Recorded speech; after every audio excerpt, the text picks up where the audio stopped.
Welcome to the Author to Authority podcast. And today I am intrigued to hear from Joe about 3 simple ways to engage potential clients. And I love that word engage because it has that connotation of connection. So I can't wait to see where we're going to go with today's conversation.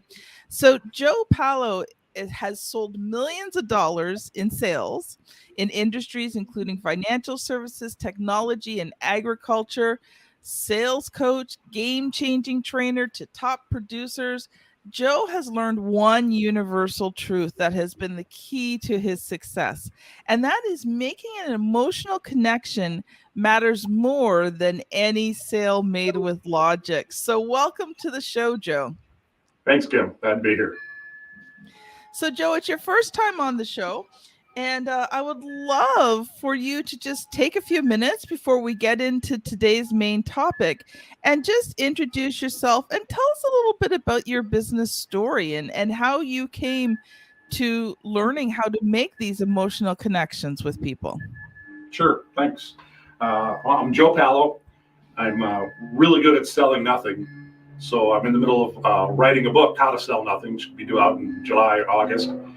And basically, it's the relationship sale is what triggers everything to happen. There's a logical sale and an emotional sale. You're not going to get anywhere until you get the client emotionally engaged. And a lot of times I have people say, when you sell nothing, what does that look like? How does that happen? And a quick story is I had a client who was doing very well. He had a lot of activity, but then all of a sudden things just dropped off. And he said, Joe, I get a great first meeting. That's like, if I have this first meeting, scale of 1 to 10, it's a 10. He's laughing at my jokes. He's asking questions. And he says, can you come back in 2 weeks? And I want to see a proposal. We've had those meetings. 2 weeks come by. He's getting ready to go to the meeting. He gets a phone call. Hey, I can't make it. I got a kid homesick. Can come back another 2 weeks. Maybe it takes him a month to get back in. And he's coming back into that meeting. And he remembered how great that first meeting was. Where again, he's laughing his jokes. It was great rapport. And he thinks the second meeting is going to be the same, but it's not. It's different. And it's where the client's looking at his watch or he's looking at his computer. He's not asking questions. He's not laughing at his jokes. And you walk out of there with, I need to think about it. And it never gets back. And the dreaded word. Correct. And what I've struggled to and with my consulting, everyone thinks that there's a problem in that second meeting. What am I doing wrong? The problem is in the first meeting. We didn't capture that. Is that making sense? And that's kind of what How to Sell Nothing really is based on that, is how to make that a relationship that starts in the first meeting carry through the second, third, and fourth meeting throughout the whole way. Is that making sense, or did that answer your question? Sort of. I want to really hear more about your personal story. Oh, how I got here? I started selling books door to door. I didn't know anything about sales. I went down. I was going to school in Fargo, North Dakota at NDSU, and went to Charlotte, North Carolina. Didn't even have a car. And it was with Southwestern Advantage. And I went out there and just did what they told me to do, worked my butt off. At the end of the summer, I was in the top 5% in the nation. And then the next 6 years, I recruited and trained people on how to run their own business selling books door to door. So baptism by fire, but if you can do that, everything else is easy. But since then, I've worked with a lot of sales companies. Usually it's direct sales. But that's kind of how I got to this piece. How I got into consulting was a realization that we've all gone to these boot camps or these seminars, and we check in, we get our name tag in a little binder, and we have all these breakout sessions. We take these great notes, and we have lunches. We have these big binders full of good ideas, and we're flying home, and we're thinking, this is going to be a great idea. This is going to be a great month. I'm going to apply all this. And we're very fired up. A Sunday night, you're still fired up about it. You wake up Monday morning, and you it takes an hour to find a pair of socks that match. and you lose it.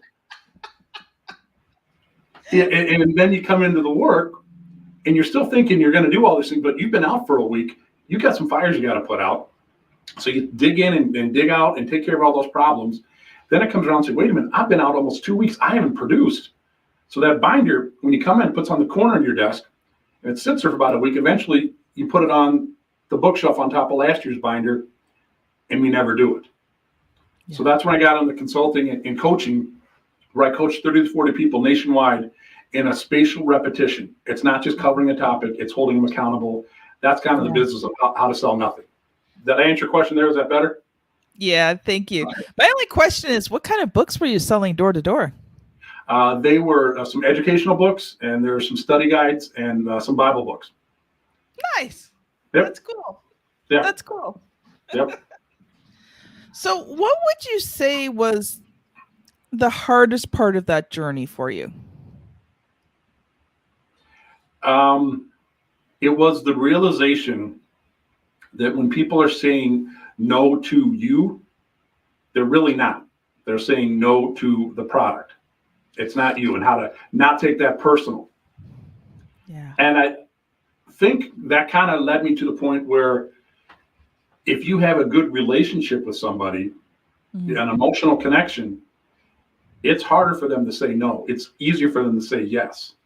And that's a big part of sales. That's a big part of selling nothing. It's an emotion tool.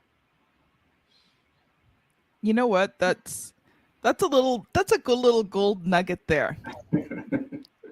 And I think, when you're an entrepreneur, most entrepreneurs don't become entrepreneurs because they want to sell.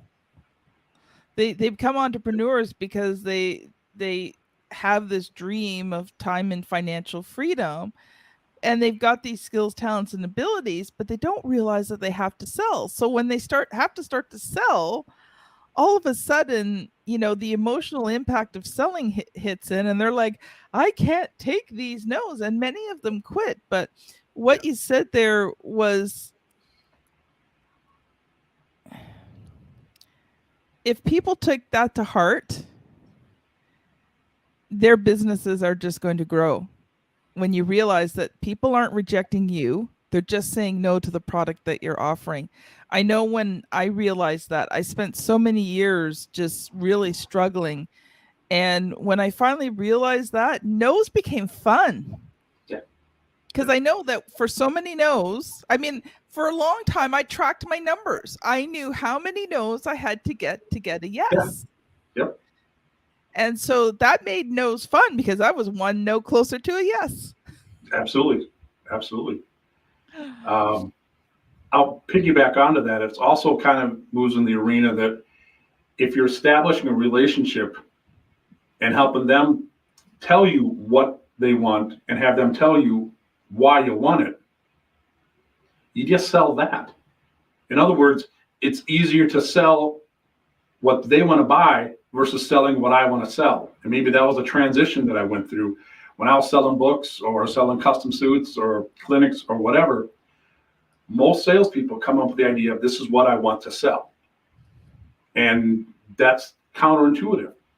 Yeah. I look back at it, I'm talking to you, I want to figure out what you want to buy, and then I just sell that. And that again goes to the relationship, helping them get what they want. Odds are you're going to get what you want. So you'll cliche.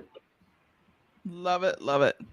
So Joe, I know you've come prepared with those 3 simple ways. So I'm going to let you teach and train on that for a bit, and then we'll stop and I'll ask you some questions. That sounds good. One of the biggest things I want to do when I'm trying to engage a client is if they ask me a question, Joe, do you do executive level coaching? And it's what I do. And it's natural for me to say, yep, it's what I do. I do it all the time. I specialize in it. I just did it yesterday. And we just go down that road. And I strive to answer it differently. If someone says, Joe, do you do executive level coaching? Yes, I do, but just curious why you asked. In other words, I stopped. What they ask is important. Why they ask it is extremely important. And I really don't want to answer that question until I have the context of why they asked that question. Something happened in their past to cause them to ask that question. I'd like to know what that is before I answer, because my answers are zero in. They're pinpoint, they're precise, and they get more value out of it. Yeah. And sometimes they're just asking you because they're curious. Sure. There's a bunch of reasons, but I found it every now and then there's a little nugget there. It's like, wait a minute, they really want to know about this. Had I answered it that way, I would have missed that point. Exactly. Yeah. Yeah. And the other part I think that's really effective is we don't really let people tell us why they want something. That's their emotional. It's their why. Emotions are weird and fickle things, and they change all the time. We know that. Yes. And I look at it that if I'm in a selling situation, there's two sales need to happen. There's a logical sale and emotional sale. Let's think in terms of buckets. There's a logical bucket. There's an emotional bucket. Both buckets are important, but if you had to choose one, which one would you choose as more important, Kim? Is the emotional. Okay, and why is that? Because people don't make decisions based on logic. Well, generally, there are some people who do, but generally people make decisions based on emotion, not based on logic. Yep. And I agree. The logic's important because it confirms the sale, and it has to make sense. But the emotional sale causes them to act. They're never going to engage until we take the next step until we get them emotionally engaged. The logical bucket is filled with my voice, the salesperson. It's pretty much facts. And we know that. We have marketing departments that give us all this material. And we present that, and we literally, our words fill up that bucket. But let's talk about the buckets. If you have a bucket of water and it's full, can you put more water in it? No. No. If you do, it's kind of a waste and it's a mess, right? If we have somebody logically sold, can we sell logic anymore? Nope. That's a big problem or big issue with sales. We come in, it makes logical sense. We keep going that way. The emotional bucket is filled with their voice. Yeah. It's what they want and why they want it. My job as a salesperson, and I coach on this, is to get them to tell me, why is this important to you? And it's getting to their voice. That's going to cause them to move. If I have both buckets full, I'll get the next step. The emotional bucket is filled with what I call dig-in questions. Dig-in questions. It's basically when they say something, back of my mind is thinking, well, why is that? Well, why is that? Well, why is that? Well, why is, and you can't say that because that's kind of creepy and weird. So I just mix it up and say, well, tell me more about that. Just curious, what does that look like? Let's say if you're a financial advisor and they say, Joe, I just want to make sure we're comfortable. Well, what do you mean? When you say comfortable, what does that mean? I'm getting their voice to fill up that emotional bucket. Yes. That's what I need to close on in 5 minutes or 5 months or 5 weeks. And it's done with what I call dig-in questions. How so?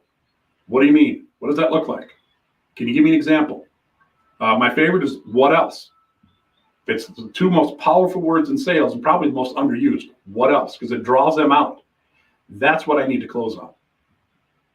It's funny you said what else. My husband's in training, and part of his training we had to read this book on mentoring, and we decided to read it together.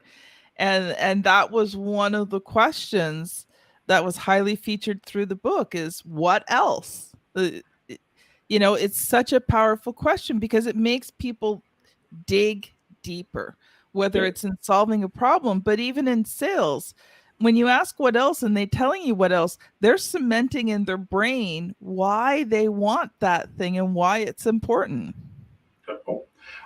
Let's take that a step further. Let's just say if you're talking to a couple and you're going through your pitch and you're asking these digging questions. Well, what do you mean? Say I'm asking to Dad, and he's saying why he wants this and what's important. And his wife's hearing it. He is selling her. I'm just there. And if I start asking her the same digging questions, they're filling their own emotional buckets. I don't have to do that. My job as a salesperson is to get them, their voice to fill up that bucket. That's when I can close. And come back to that example with the buckets. That quick story, I said, we have a great first meeting. You have the logical bucket and emotional bucket. They're both filled. We get the next step. 2 weeks or 2 months later, when we come back in, the logical bucket, again, is filled with my voice, is still full. Yes. The emotional bucket, filled with their voice, that bucket has holes in it. because emotions are weird and they're fickle and they change. They may not be emotionally engaged. One of the biggest things that I work with is I'm never going to coach, teach, speak, or train until I get them, in their words, to fill up that emotional bucket at each additional meeting. Is that making sense? Yeah.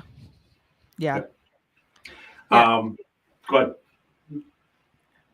I just forgot what I was going to say, so I'll let you continue. Well, I can go on a rant, so you have my permission to stop me if needed. No worries. We got lots of time. Go for it, Joe. Yeah. But there's a process that I kind of developed to help with this selling piece, because when we have a plan in sales, it's like a battle plan. You think it's going to go a certain way. As soon as the battle starts, you throw it out the window. Well, it's kind of like sales calls. As soon as you start the sales call, it goes out the window. So this is an acronym, and it's EARNING, EARNING. And if you go to convertsalesfaster.com, it's a free download. Convertsalesfaster.com, a free download. But each one of those letters starts for a piece of the sale that I want to have, I want to touch on. We try to get them in order, but it really doesn't. The E stands for I need to evaluate their current reality. That's your data gather. You're getting all of it. It's your fact finding. And I think a lot of salespeople are pretty good at this piece. I mean, I look at it. If I'm going to sell you a similar product, make an apples to apples comparison, I have to ask enough questions so I know what type of apples you have. Yes. If I'm going to show you something different, apples to oranges, I still need to ask enough questions to know what type of apples you have. So that's the E. And again, I think most salespeople can do that part pretty well. The A, again, this is the earning, because we have to earn the right to ask for the next step. So the E is for evaluate the current reality. A is for the advantages. I would literally say, what do you like about your current advisor, your current vendor? And I get pushback, and I'm saying, Joe, I don't know if I want to go down that. I'm kind of talking them into staying where they're at. And I'll say, well, a couple reasons. There's 3 reasons why that's important. 1, no one else does that. I get different results. My clients get different results because we do things different. So that's one piece. It differentiates us. 2, by you asking what do they like about their current advisor, it screams confidence. I mean, You're not going to the kitchen. You're going right where it's hot. And people want to do business with confident people. The 3rd reason is the biggest. When I ask what do they like about their current advisor, they're literally telling me their hot buttons. Yes. And I'm not going to know unless I ask that. So that's the E and the A. Wait, I'm going to stop you there for a sec, because sure. Audience, this is what authority looks like, because we talk a lot about authority marketing on this show. That's what makes you the authority, when you have the courage to ask those kind of questions and you do it confidently. That's what it's like when you own your own self, you're comfortable in your own skin. And that question alone, you guys have heard me talk before about, when you're in the selling process, having this, I don't care body language. Well, guess what that question creates? That question creates, I don't care if you buy from me, body language. And guess what? That's attractive. People are like, oh, well, maybe if they don't care about me, maybe I want them to care about me. So anyway, that was a thought that just occurred as you were talking there. So please continue, Joe. Well, I mean, so what you said, I'll say the same thing, worded differently. By doing that, you're creating what I call a buying atmosphere. A buying atmosphere is I'm literally giving them permission to say no. Yeah. I'm taking all the pressure out. It's complete confidence. But by those 2 questions, evaluate the current reality, what do they like about it? I'm letting them know it's not that big a deal. And that takes all the pressure out of sales. I'm a good salesperson. I'm not a high pressure salesperson. No, neither am I. And it just does, that's where all the negative comes in. You got to put the pressure on. I don't do that. So EAR, revise. What do they want to change? This is the major reason why they're going to go forward. In fact, I don't lead off with it, but I want to get there, and they're going to tell me what they're going to do. And I actually think, as busy as we are today, if I'm talking to somebody, there's a problem there. Otherwise, we would not be having this conversation. Yeah. But I want to know, what do they want to change? That's the EAR. The N, Just curious, who can say no to this? What other key players need to be involved in this decision? Who are the decision makers? There are some times where I'll back out of a presentation if I don't have them there. Sometimes you can't. You got to do it professionally and politely. But one of the worst things for a salesperson is to me give a pitch and they say, Joe, I got to go talk to my boss and she'll let you know. It's like, great. Now I got to come back in and talk to her in 2 weeks or 2 months. Or worse, you're going to sell my product for me and you're not an expert on that. And you're going to sell me for me and you're not an expert on that. But I want to say, who else needs to be involved in the decision-making process? It's EARN. I. Again, we're doing earning. If your listeners want one idea, this is probably one you can use tomorrow. Interpret back what they just said. It is incredibly powerful. Where I'll say, hey, Kim, if it's all right, I'm just going to take 2 minutes and just repeat back what I just heard. And I repeat back everything in evaluating the current reality. And then I repeat back what they like about their current vendor and their current advisor. And then I'll say what they want to change. I'll say who else can be involved in it. It's just magic because you'll hear things like, well, heck, Pallo, you said it better than I did. And I'm just repeating back their words. And mentally, I'm on the same side of the table as they are. They're like, dang it, this guy gets me. And I haven't even started selling yet. Yeah. So it's EARNI. The second N, nothing. What if nothing changes? This is how we get a sense of urgency. And a lot of times you're just going to get a fluff answer. Yeah, I'll probably be in the same spot. I'm not going to stop there.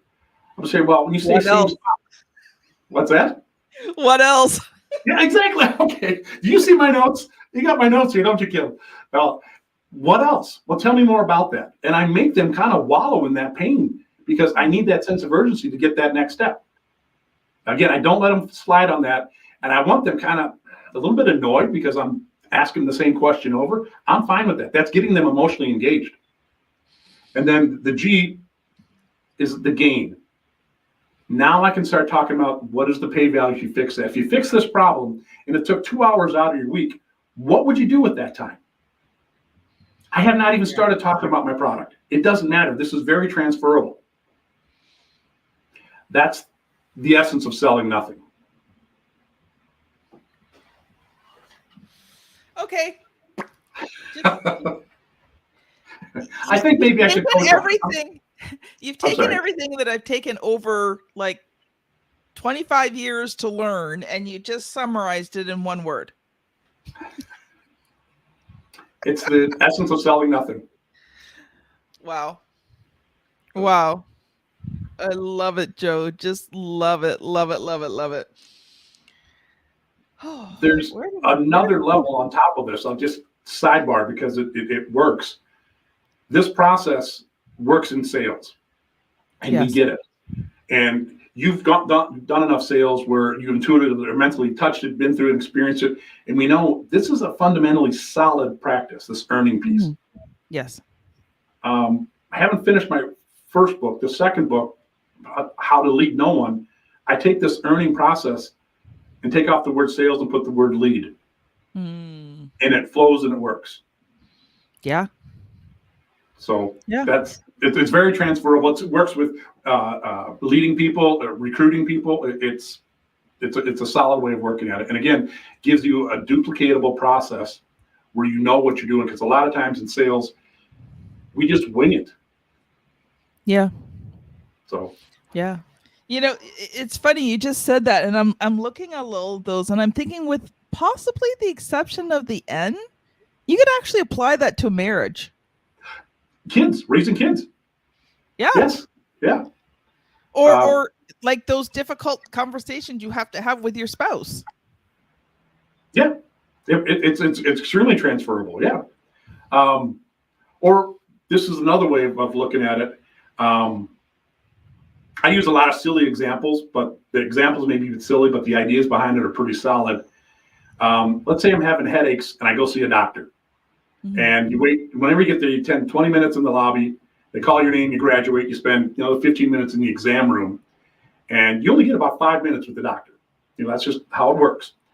And first time meeting this doctor, he comes in, shakes my hand and says, Joe, nice to meet you. Points to the plaque on the wall and says, here's where I did my undergrad. Here's where I interned, to my residency over here.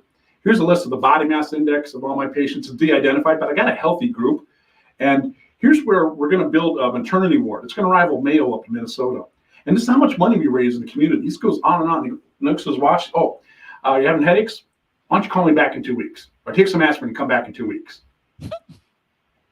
Yeah. Our likelihood of taking that prescription is zero. Our likelihood of going back to that person is zero. Doctors can't fix you until you tell them how or why. Yeah. I can't sell anyone until they tell me how or why. Yeah. And I can't lead anyone until they tell me how or why. That's the essence of what the earning piece is. They are literally telling us how to sell them and why to sell them. And that's what I do. I don't have to be good at sales anymore. I just do that. Joe, we're going to switch gears here because we got about 5 minutes left. So I want to talk a little bit about your book. So tell us the name of your upcoming book again first. It's How to Sell Nothing, the logical way to make the emotional sale. Cool. Okay. So this is the question that I ask every published author, but I'm actually starting to ask it of the up and coming authors, because I want people to see that everyday people are writing books. So are you ready? Okay. Okay. What has been the good, the bad, and the ugly so far of getting this book ready to publish? The good is I've been coaching on these principles for years, and it kind of feels good to get them out. My motivation is I want to be a person of influence in as many people's lives as possible. This is a vehicle to do that. So that's kind of what started this piece. The bad has been literally writing it out and being able to sign off on saying I'm done. And to be transparent, my book literally was completed, going through the second round of editing, and it sat there for a year because I couldn't get through that piece. And my editor, Henry DeVries, great guy. He's at Indie Books, and he was pushing. I couldn't let it go. And I figured out I'd apply some of my principles that I coach on to myself, and I figured out the right way to end the book. So that we got that ironed out, and we're going that way. The ugly piece, and this is for me, is I've been consulting for 7 years. Mm-hmm. Up until 2 months ago, I never had a website. I didn't do podcasts. This is my third podcast. I didn't do the speaking engagements. My business is thriving just because I work through word of mouth and referrals. Yes. And I practice what I preach. I said, one of my clients Googled me and said, "You're a ghost. I couldn't find you anywhere." And it was working. And again, my business is growing that way. But the ugly part was when I was ready to publish that book, I needed to get the website, which I have up. I needed to get the Media One sheet, which you used earlier. I needed to get practice in how to deliver a podcast and then get the equipment. That was the ugly part because I was completely blindsided on writing a book. And you know what's funny is what you said is what a lot of people have said about the process. It comes down to three things: the writing, mm-hmm. emotionally being able to let go of that book, mm-hmm. and the marketing, the promotion, the fact that you've now just poured your heart and soul out into this thing and you feel like, oh, I'm finally done. And then you realize it's only just beginning. Yep. And I was completely unaware of those things. And now once you get aware, we're addressing them. And like I said, I'm making progress. But that was kind of hit me from left field. I didn't see that coming. Mm-hmm. Most people don't. Most of the clients that I work with, we have these discussions as we work with them because I know it's coming. And I can almost tell you, because just about every single client within a certain time range will hit that spot where you did, where you're like, I can't move forward. I see it coming because I've worked with enough clients. And so I have these proactive conversations with them because I can see where the stall Yeah. is going to happen. And you know what? It's funny. It's usually just with the first book, because once you've gone through the process, once you're like, oh, okay, I know what's going on. In the second book, you're like, yeah, it's sort of like, do you have kids, Joe? I got 4, yes. So do you remember with the first one, like everything is like you had to be so careful, and I can't drop this kid, and I remember, with our first, they handed my son to my husband and he had to walk the baby to the nursery, and it took him like probably 10 minutes because he'd take a step and he'd stop, and he'd take a step and he'd stop. And then, the second one comes along, our daughter, he just picked her up, swooped her off to the nursery, did all of those things. And it's kind of similar when, you write your second book. It's like that second child. It's like, okay, this is a breeze compared to the first one. That's good to know, because that's very good to know. And I kind of look at it with our kids, and I've got 4. First one, we meals for them, and we're really careful with it. Now, they're older and we're all busy. We have, what's for dinner tonight? It's adoption night, meaning go in the kitchen and get your own food. Every person for himself, and it's just whatever works out. But it's completely different. So that's helpful to think of it that way, because I do have probably 2 more books that are ready to come out pretty quick. That is awesome. So, Joe, if people have enjoyed today's conversation and they want to connect with you, what's the best way to do that? Well, first, if you want that earning piece, go to convertsalesfaster.com. I put it in the chat or there. Whoops, there we go. And then otherwise, they can go to sellnothing.co. That's my website, and you can book go to book a call with Joe, and you can go right into my calendar and set up a time. So convertsalesfaster.com, book a call with Joe, or go to sellnothing.co. Couldn't afford the M.com, so it's .co. A Bitcoin company bought Sell Nothing, so it was like 5 to 15,000 for the M. So it's sellnothing.co, and you can connect with me on there. Yeah, we can have a whole conversation about domains on that one, but oh, well, thank you so much, Joe. This has been a wonderful conversation. I have enjoyed it immensely. And to you, the listeners, thank you so much for taking the time to listen today. Don't forget to go to amazon.com.ca, grab my book, Author to Authority. You will find it by searching Author to Authority Kim or Author to Authority Volume 1. For some reason, if you put Author to Authority, you will not find my book on Amazon. So there you go. Anyway, have a great day, everyone, and we will see you on the very next episode. Bye now. Thank you, Kim.